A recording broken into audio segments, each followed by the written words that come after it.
வாழ்க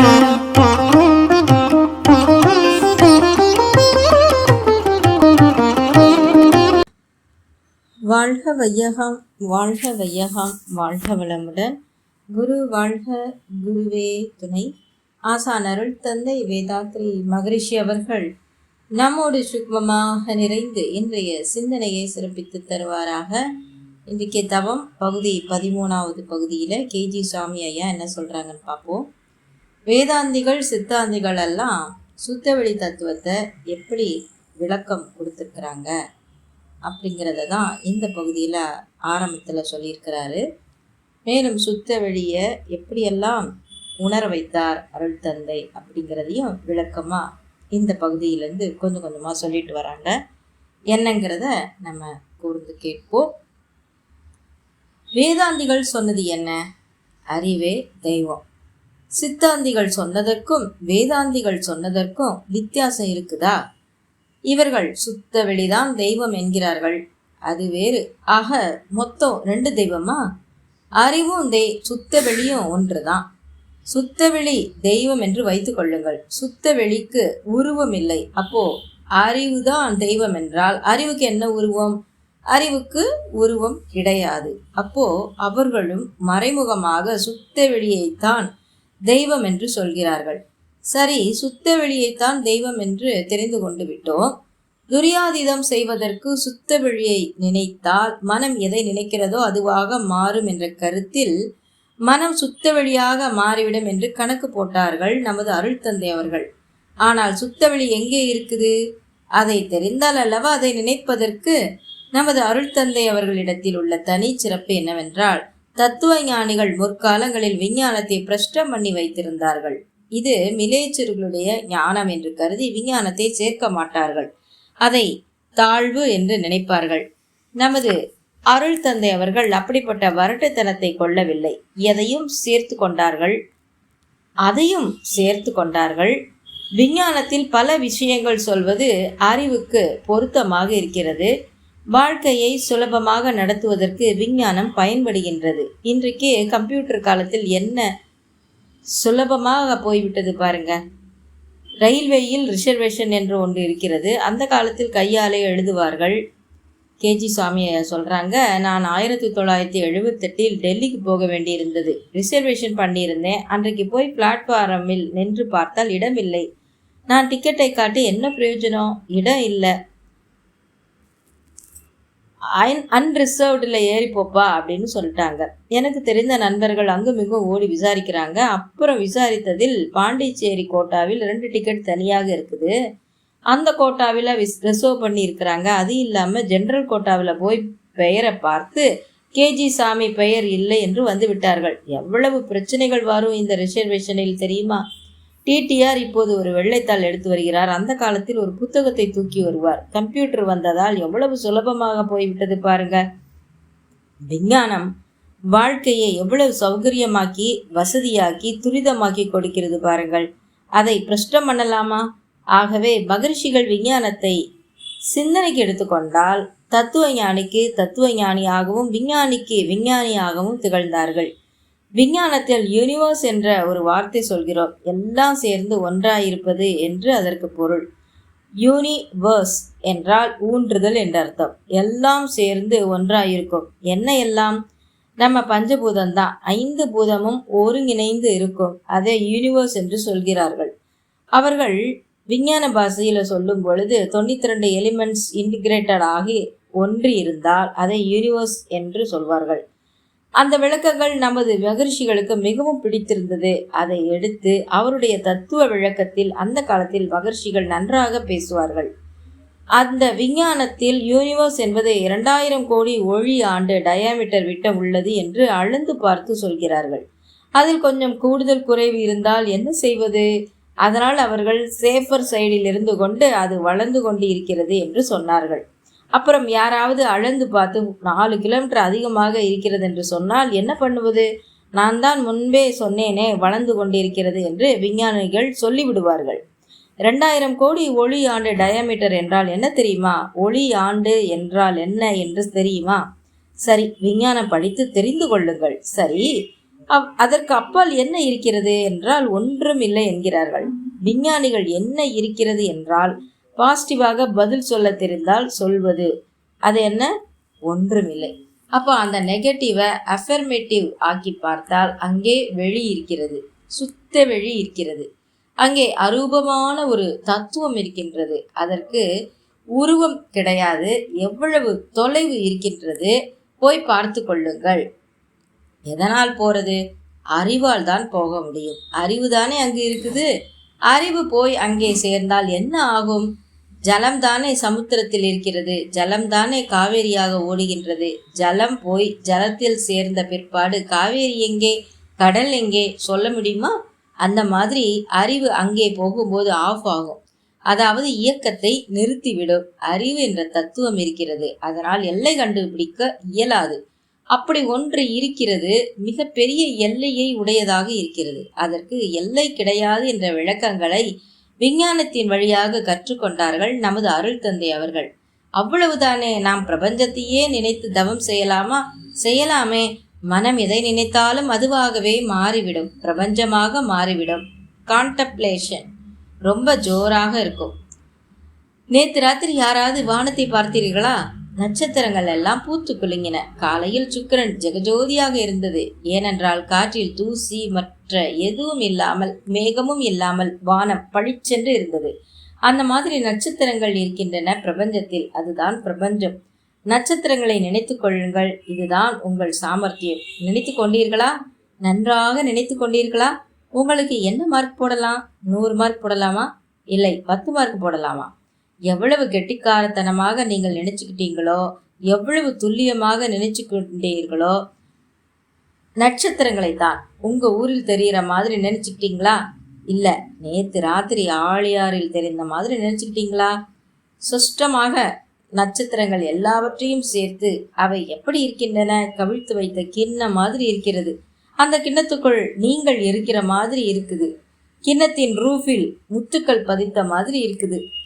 ஆனால் பாதி வானம் தான் தெரியுது. மீதி 6 மாதம் கழித்து தான் தெரியும். பாதியும் ஒன்று. 6 மாதம் முன்பு பார்த்தோமே, அது வித்தியாசம் இருக்கும். நட்சத்திரங்கள் இருக்கும் வசம். இன்றைக்கு பார்த்தோமே, அது எல்லாம் பார்க்கலாமா? ராக்கெட்டில் ஏறிக்கொண்டு சந்திரன் வரை போவதற்கு எவ்வளவு ரூபாய்? எனக்கு ஞாபகம் இல்லை. $50 மில்லியன் என்னமோ சொன்னார்கள். அந்த சமாச்சாரம் தெரியுமா? இத்தனை கோடி ரூபாய் செலுத்தினால் நம்மை ராக்கெட்டில் வைத்து சேட்டலைட்டில் வைத்து ஒரு ரவுண்ட் அடித்து கொண்டு விடுவார்கள். அந்த காலத்தில் விமானத்தில் ஏறி மீனம்பாக்கத்தை ஒரு சுத்து காண்பித்து காசு வாங்குவார்கள். இப்போ அந்த திட்டமெல்லாம் இல்லை போல் இருக்குது. அந்த மாதிரி ஒரு ராக்கெட்டில் அல்லது சேட்டலைட்டில் ஏறி போய் பார்த்தால்தான் முழு வானம் தெரியும். அதுவும் ராக்கெட் அல்லது சேட்டலைட் மறைப்பது போக மிச்சம் தெரியும். மற்றபடி முழு வானத்தையும் யாராலும் ஒரே சமயத்தில் பார்க்க முடியாது. ஏன் முடியாது? கற்பனையில் பார்க்குறீங்களா? மனம் எப்படிப்பட்டது என்று நினைக்கிறீங்க? எதை வேண்டுமானாலும் கற்பனை பண்ணி பார்க்க முடியும். சாக்லேட் இல்லை, சாக்லேட். அதை கொஞ்சம் கற்பனை பண்ணி பாருங்க. நாக்கில் வைத்து சப்பி கொண்டிருப்பதாக கற்பனை பண்ணிக்கொள்ளுங்கள். இனிக்கிறதாகவும் கற்பனை பண்ணி கொள்ளுங்கள். என்னம்மா சாக்லேட்டு, ஊறுகாய் காரம் போயிடுச்சா? இப்போ நாக்கு எரியவில்லை அல்லவா அன்பர்களே? ஆகவே நமது அருள் தந்தை அவர்கள் பிரபஞ்சத்தை, யூனிவர்ஸை கற்பனையிலே கொண்டு வந்தாங்க. எனர்ஜி தான் அங்கு தான் இருக்குது. எனர்ஜி பார்ட்டிகல்ஸ் தான் அங்கு இருக்குது.